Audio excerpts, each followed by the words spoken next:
Welcome back, everyone, to this Monster Energy DreamHack studio broadcast of the Nordic Championship 2019 summer season. We just saw Falkn absolutely demolish Copenhagen Flames despite some early efforts by the Danes to shut down the Falcon jungler. Their efforts were in vain, and Falcon they executed this so well. That was one clean game, at least in my opinion.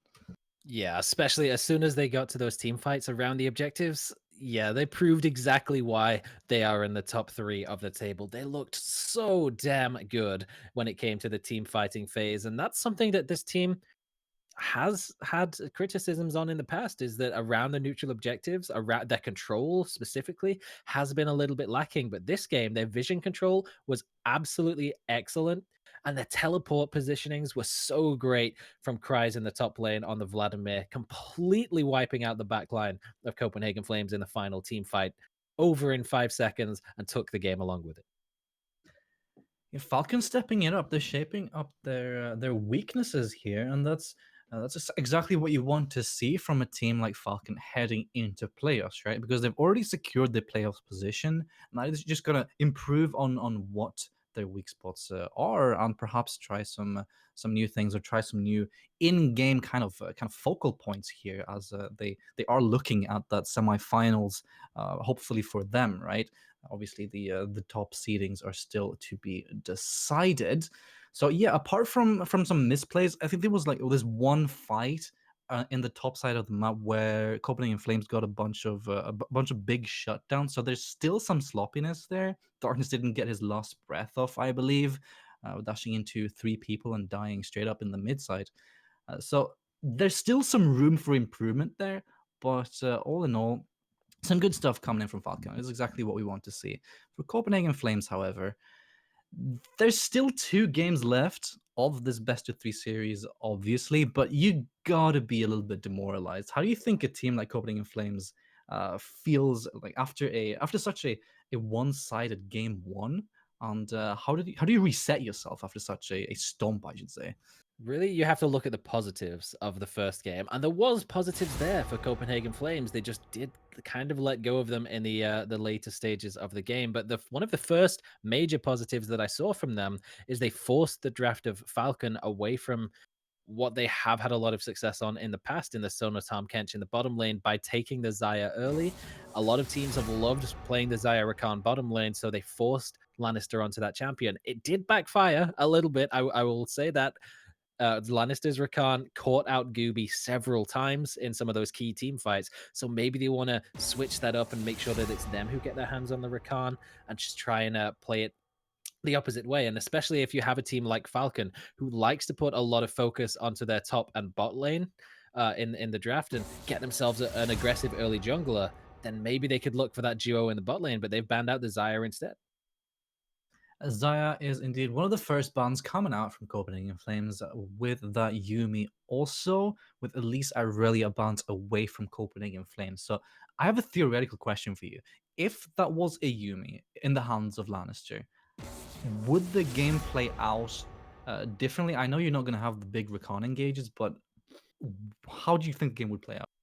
I don't think it would have changed too much, but the team fights would have definitely been less explosive than they actually were, because a lot of the times it was the Rakan engaging onto Gooby and Gooby using the Feather Storm a little bit too late after he already had a big burst of damage taken down, and then he didn't have that defensive option available when the Olaf and the Yasuo were trying to run him down. So if it was something like the Yumi and it was just a little bit of poke, maybe it wouldn't have been enough to burn that key ultimate on the Xayah's kit, so he would have still had that defensive tool available when he was getting chased down. And they forced him away off of that Yumi, but forcing him onto a champion, which he executes seemingly perfectly, is perhaps not the result that you want to have. It's going to be that first lock-in even. They're highly prioritizing Lannister's Rakan here now in game number 2, as well as locking in Sivir and Vladimir as a response to Copenhagen Flames Kaiser Nautilus a bot lane duo. Now, this is a duo that we see a lot, and we used to argue how Nautilus matches up quite nicely into Rakan, how you can hook him where he stands when he tends to engage. So how do you think Kaiser Nautilus matches up against Sivir Rakan as Eden Fox gets his repeat Aatrox? Yeah, Kaiser Nautilus is it's a lot of mixed damage in the lane. There's a large amount of magic damage that comes from the Nautilus and from the Zyre as well, if she can land the skill shots, and a whole lot of AD damage as well from the Kaiser, especially once as soon as she gets the evolved form on the Q. So it's very difficult to itemize against if you're looking for a support who wants to build a little more defensively, or someone who likes to go for the engages like the Rakan, especially the Rakan, because Rakan is quite squishy. And if you want to try and engage onto a Nautilus, he can just lock you down in place and then shred through you with the Kaiser damage on top of it as well. It's a little more difficult to do the same thing onto the Sivir because of the spell shield. She can just completely cancel out that engage. But I mean, Falkn is going to be so confident in the picks that they had in the previous game. They're just going to take them exactly as they had in the previous game so far as well in this draft. So yeah, I mean, it's difficult to say that they're going to win the bot lane against the lane that kind of just smashed them, but they definitely have the tools to do it now. The confidence is radiating off of Falcon. As you said, locking in three of the same champions. They will not have the exact same composition because the second ban phase brought an Olaf and a Renekton ban away from Falcon, with Sejuani Akali taken away from Copenhagen Flames as well. There is that Jarvan lock-in for Young, so they're comfortable running a little bit of a scrappy kind of pickup there off of the first game composition themselves, picking up the things that worked well for them. Because let's be honest, yeah, Eden Fox's Aatrox, it was a little bit of a shining light there in the mid side, and Young did have a little bit of early impact as well. However, speaking of early impacts, Young's going to lock in Lee Sin. Now, how do you feel about that, and what does a Lee Sin want to accomplish in this game? I actually love the Lee Sin because it's something that we haven't seen too much outside of some of the lower of the table teams that fall back on their own comfort picks a little more than just meta picks. But if it's played effectively and well, it can out skirmish just about any jungler in the game if he's able to invade, get in with the 1v1s. And it can have a lot of impact in the later stage team fights. He can use his a massive amounts of mobility in a similar way to what the Yasuo would have done in the previous game, just to disrupt on the backline and force this Kaiser into bad positions where the rest of a team can capitalize. And you have a team that can really capitalize on bad positioning with the Vladimir Kennen combo. Those two ultimates, if people are too grouped up or a squishy is out of position, he will just get blown to pieces. Oh, definitely. The cannon flying is going to be massive here. They could even go for some sort of 80 cannon composition here to try to outduel the Kassadin, by the way, as well as the Aatrox now going to be top for Nij Hui. So Kassadin, I believe, for the first time in the Nordic Championship, is going to come out, and it is Eden Fox, the assassin bruiser powerhouse here in the mid lane for Eden Fox, who brings it out. Now, Kassadin, I guess there's not too much lockdown for against this champion here on the side of Falcon, so surely he should have at least quite a bit of freedom here, which is exactly what he casted him wants. Yeah, I think Legions might have played it off stream once, but this will be the first time that we actually get to see it. But he can, again, it's one of those scaling champions that can just blow up squishy targets. And that seems to be what these games are about so far today. Is Falcon just blowing up the whole of Copenhagen Flames a couple of times in the previous game. But it's quite difficult when you're playing a Kassadin who, yeah, he's a melee range champion. You don't really want to jump onto a Kennen because he can just stun lock you in place. Jumping on a Vladimir is difficult because he can press W and get away from you. So really, your only target is Sivir. And if the Rakan is there to giving her the backup, he can just instantly charm you in place with the ultimate. And that can be all the lockdown it takes. But there's a lot of magic damage on the side of Falcon. Kennen will be going for the AD build by the looks of things, having to press the attack in the top lane. So he's looking for the lane dominance more than the team fight dominance, but the ultimate's still going to be hugely impactful when you combine it with the Vladimir anyway. So the team composition here from Falcon is a little bit more playing into the style of how they won the game, of playing around objectives, getting big team fights. Whereas for Copenhagen Flames, I'm a little bit worried about the lack of wave clear and clearing longer range poke style abilities because they've got a melee top, mid, and jungle, and a melee support, and a relatively short range carry in the Kaiser. So they need to position very, very carefully. Going up against a Sivir, that's a weakness that's amplified even further. Now, with the AD cannon and obviously the Vladimir, who doesn't have the best kind of safe wave clear in the later stages of the game, sure, they're lacking a little bit on themselves, but they're still going to have a much easier time with those ranged champions and with that Sivir. So, how much wiggle room is there really for Copenhagen Flames there? They're lacking the wave clear. You talked about Cassidy or Eden Fox's Cassidy not really having too many targets to pick from. So what would you say is Copenhagen Flames' win condition then? Because surely they must have talked this one through quite a lot going into game two. Well, what they actually have is a lot of scaling.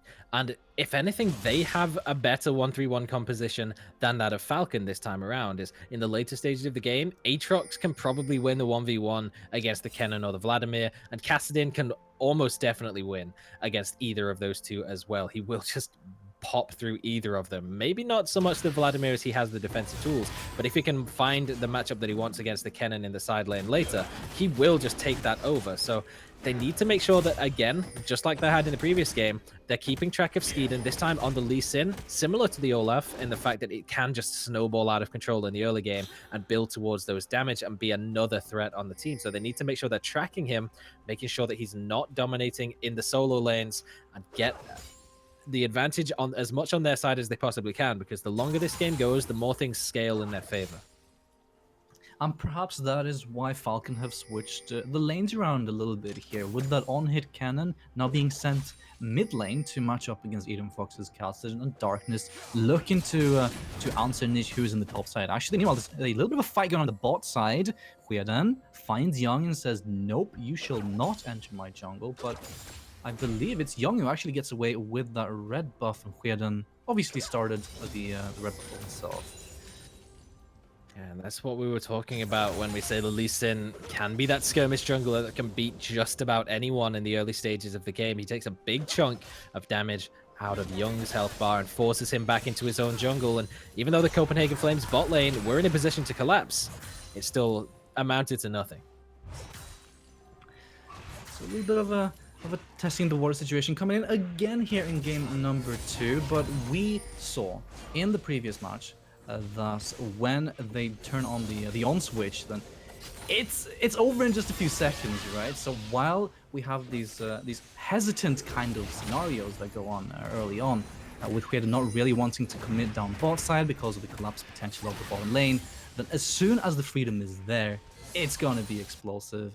But which lane do you think that these junglers want to influence the most, according to the current situation that we have going on here? Well, whenever you're playing against a Kassadin, you always know the rule. Try and knock all his teeth out before he can get level 6 and start biting you. So yeah, that's why you see Lee Sin putting a lot of pressure towards that top side of the map. Kassadin is permanently pushed under his turret. So if there becomes a chance where they might go for a dive, could be very soon. Yeah, with the amount of HP that he's sitting on, now sub 50% with no HP potions left there. Yeah, he does have that fleet footwork, but that's not really going to do much for Eden Fox here. Actually, in the bot side, Kalhira finds the anchor straight into the wall, but it's actually Namex who still gets away with less HP than the opposing ADC. So, Saga, one of these things that I oftentimes see here when we have a Nautilus in the bot side is that they tend to tunnel hard on their targets, and they don't really think about, hey, what happens if they dodge and I hit the terrain? And some tendencies from Kalhira seem to be coming in as well. Meanwhile, on the top side, it's Darkness who's gets caught out, has to flash away, and it's, oh no, Young goes for the flash extension, but he can't find it, and it's actually going to be Niche who finds the first blood. Oh, but they're being collapsed on. He has to teleport out. And there he is going for the teleport. Young is actually going to die here to Cries. So the teleport did end. Wait, hang on. No, he didn't manage to, did he? Oh, Nijui's actually teleported away. He's My teleported out. Yeah. So it's Young who falls there. So clutchly so. But that is the teleport not going to be available to him while there is a teleport. No, actually, there's no teleport across the board. Shut me up, Saga.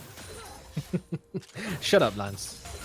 Yeah. Cries teleported in to the top side, got the collapse alongside his jungler. They were able to finish off Young.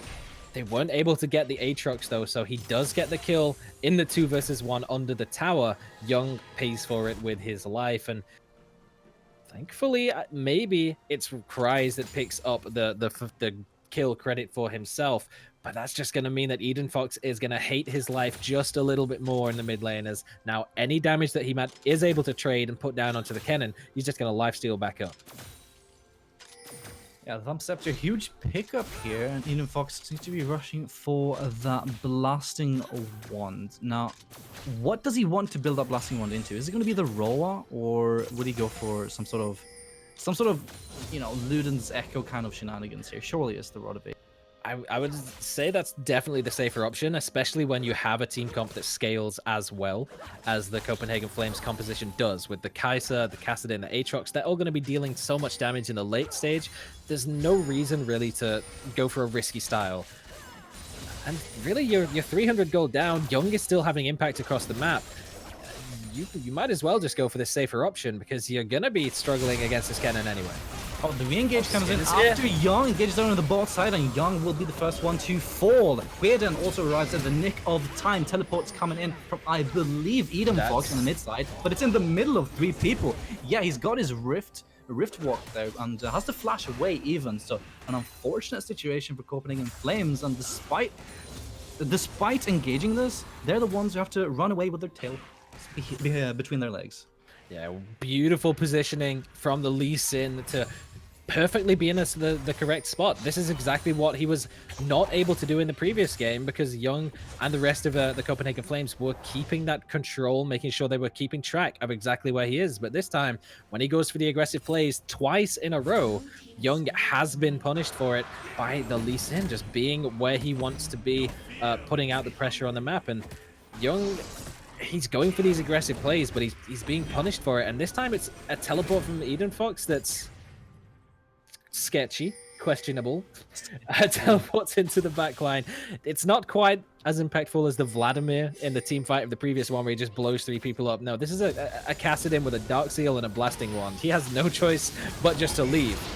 Ooh, nice reaction time there by Eden Fox. Gets the Rift Jump away as Hueden went for the insect there. Doesn't quite manage and has to disengage. Yeah, burned his flash for it as well. Yeah, he did. He flashed. Worth a try. But he couldn't quite manage to get the distance.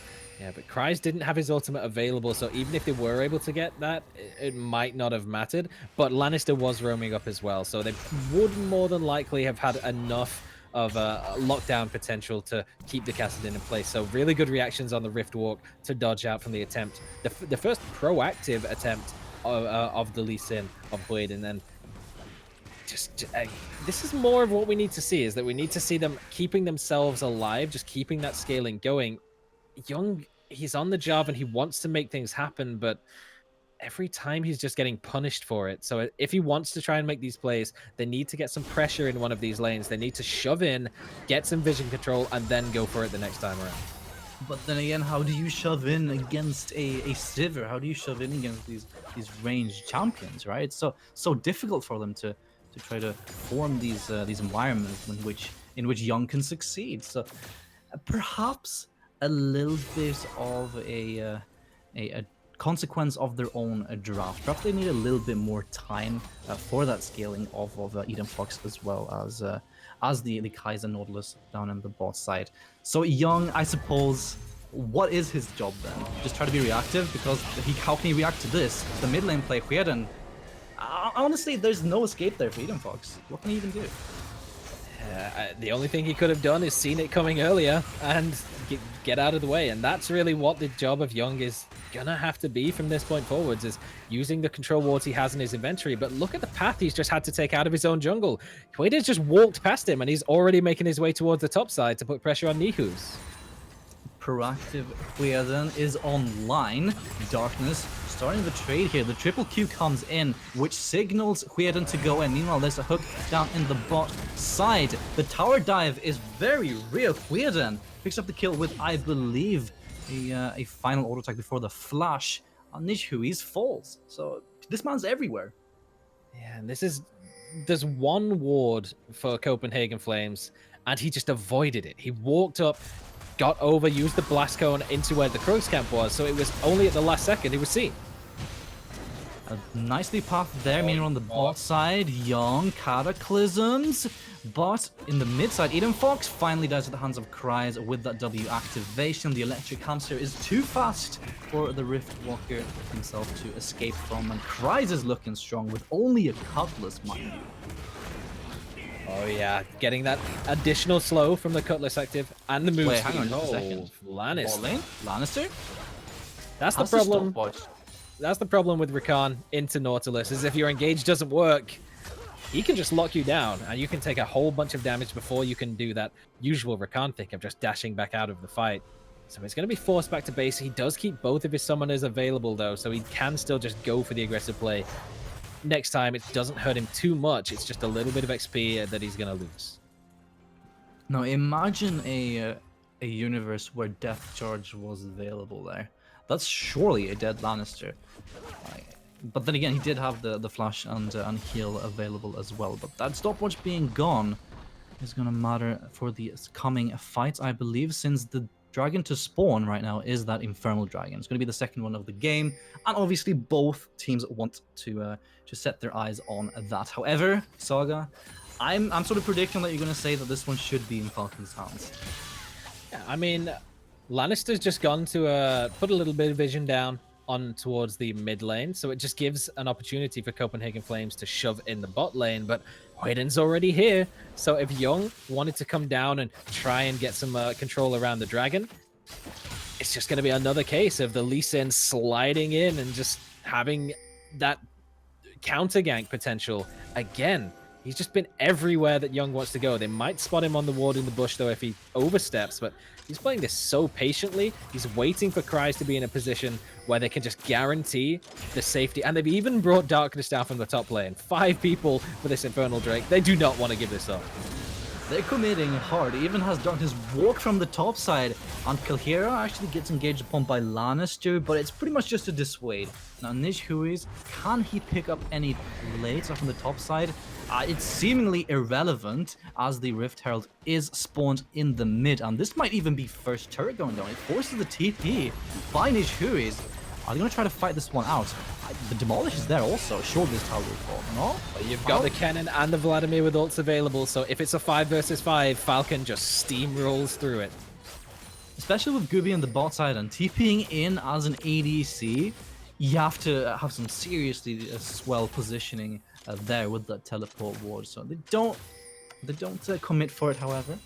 But there is a very low HP turret in the mid side and 2 half HP turrets in the side lane. So once these turret plates fall, this will be easy pickups. But in the bot side, Lannister gets to engage onto 2, but Young is there. I mean, on the mid, there is a 1 versus 1 going on. There's the Cataclysm shot down onto Hoiden. Namix is also straight up slain where he stands, and Copenhagen Flames, they strike back. And in the mid side, Eden Fox obviously got away there. Nish Huiz is fighting Darkness in the top. Darkness will have that empowered Q available to him though, and has the flash. Oh! Gets the flash E. Slays him where he stands, and Nish Huiz will now not be able to defend top side as a response to Copenhagen Flames' bot lane siege. Oh, it just happened all over the map there. Copenhagen Flames picks up the victory in the bottom lane, gets a couple of kills onto the Kai'Sa, manages to finish off the tower as well. So that is a lot of gold now that has just swung in their favor. 2,000 gold in the pockets of Gooby's Kai'Sa, so he can start looking for that scaling. But in the top and the mid, there is the 1v1s, both going the way of Falkn. Cries didn't get the solo kill, but it did force Eden Fox out of lane, so he's able to, well, they've already taken the tower down there as well, so now he's making his way up towards the top lane, so we can start looking to dominate that particular matchup and let Darkness just have the long lane in the bot lane and just let their safer duo of the Sivir and the Rakan just constantly shove in, make Eden Fox really uncomfortable on the Kassadin. Yeah, Eden Fox, who's already behind, it's looking quite grim. He does have that Rod of Ages now completed, but it's a long way away for Eden Fox to have any real impact here. Copenhagen Flames will have to stall for quite some time, and yeah, even despite the 2,000 gold in the hands of Gooby, absolutely picks up that Storm Razors on a pickaxe, but there's still such a long way. Meanwhile, on the top, Cries is in a 1 versus 3 situation, but we've seen him escape these ones before. Happy feet, fancy feet, and he's out of it. That is a really sad Dark Seal in Eden Fox's inventory. And if that's going to be built into a tier of the Goddess, that just makes it so much worse. It's 15 minutes, and he doesn't even have it picked up yet to start the stacking. I mean, we said it's a scaling composition, but now he needs it to be at least a 35-minute game until he fully stacks all of his items. And I'm not sure it's going to last that long. I'm really not.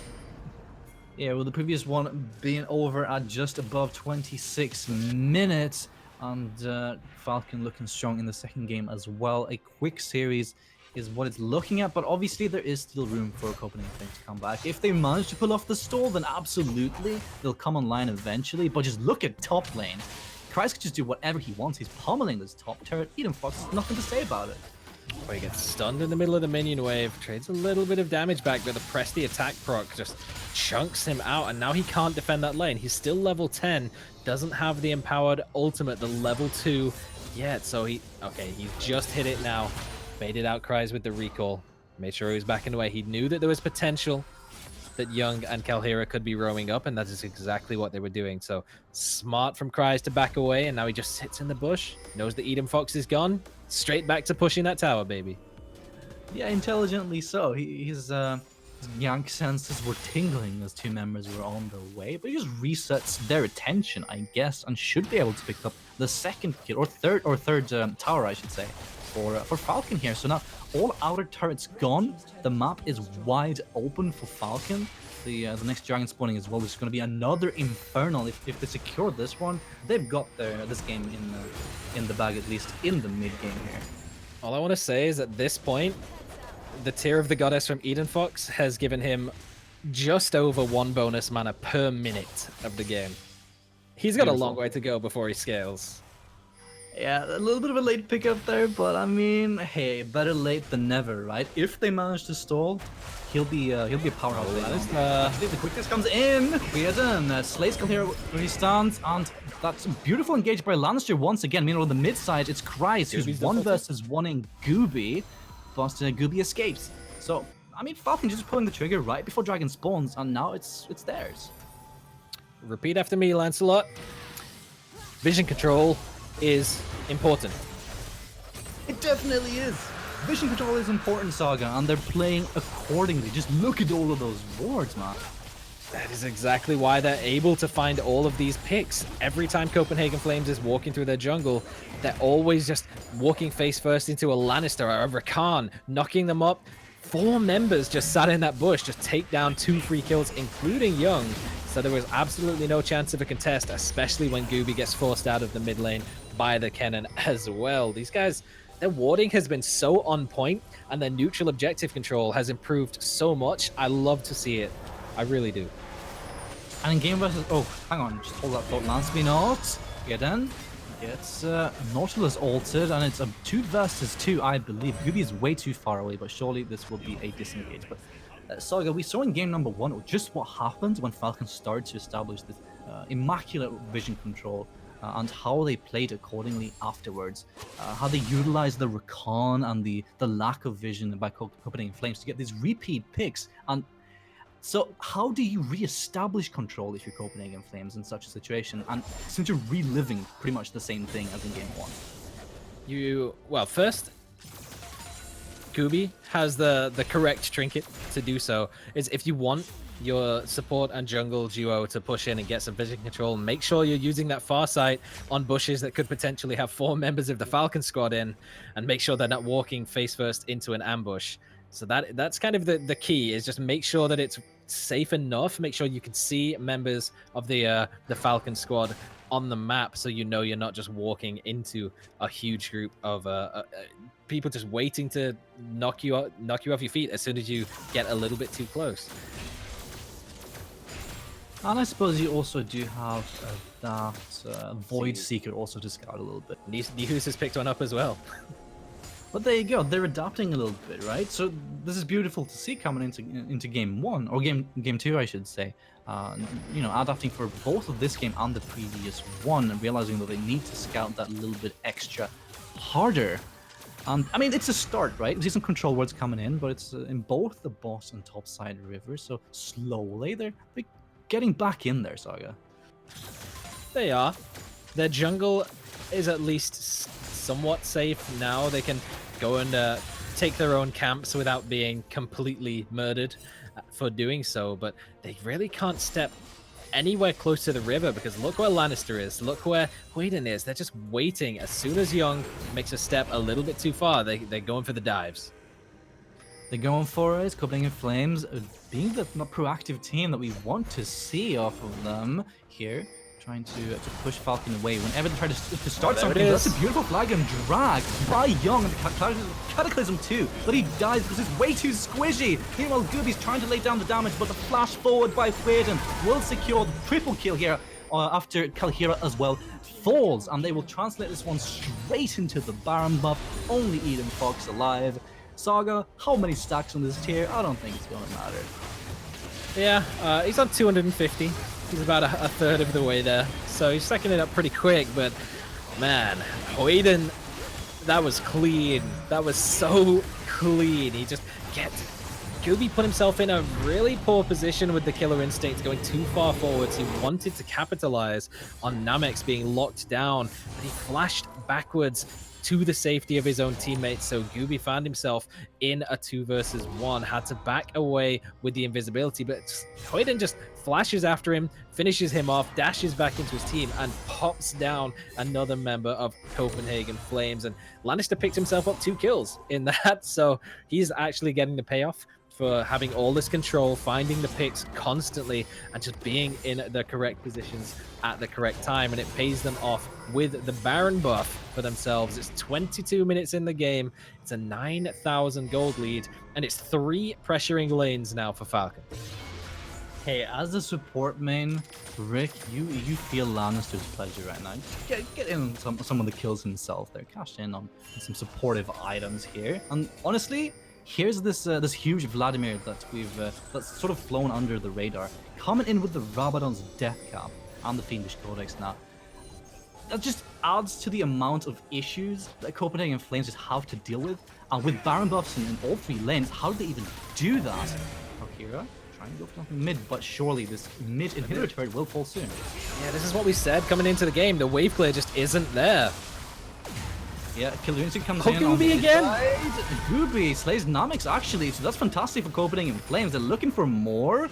World Ender has been activated by Nishu. He's knocked up onto Lannister. Lannister has no one to dash to, remember. However, Whedon is approaching steadily. But while all of this is happening, the Silence were pushing. Kryze is trying to get that top inner and will be able to get it. So still an objective for Falkn despite losing 1. Yeah, that's why these compositions, split pushing, is so irritating to play against, because you feel really good. Yes, we killed the Sivir, we did something good, and it's like, well, all our towers are dead now. That's the price you have to pay when you're picking the scaling composition. You've fallen behind in the early stages of the game, so you can't contest in the side lanes yet.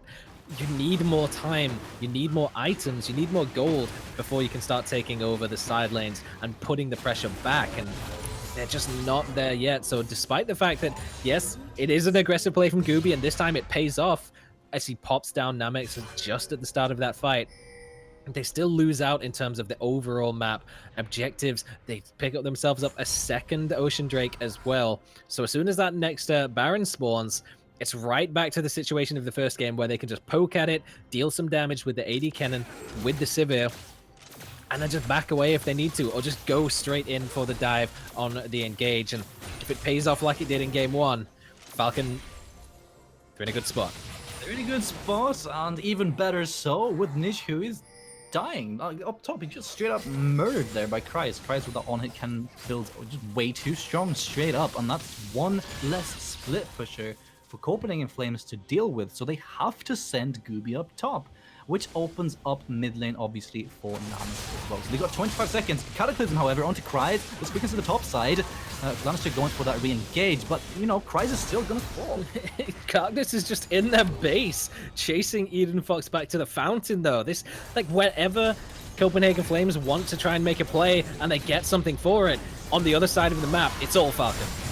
It is all Falkn, but Copenhagen Flames do manage to get the pick onto Whedon as he tries to engage here, but Young has to stopwatch because he just can't take all of this damage that's coming in. Lannister now on the killing spree, as you know, just as Nishu is respawned here, Young comes in and gets a gray screen on himself. It will mean double inhibitor that will fall for Falkn. And are they going to look for more? They're sort of smelling it, aren't they? Trying to get out to the mid lane. However, Fox engages there, but the hook doesn't land by Kalhira. However, Nishui's with the World Ender. It's popped, but he still dies off of Namex's Boomerang Blade. And there's the Sivir sniping once again. Man, every single member other than Lannister of Falkn is now above 5 figures on their gold values. The only member of Copenhagen Flames above 10,000 is Gooby, and it's always been, every time there's been a good play in this later stage of the game, it's been Gooby dashing forward with the Killer Instinct, finding members of Falkn out of position.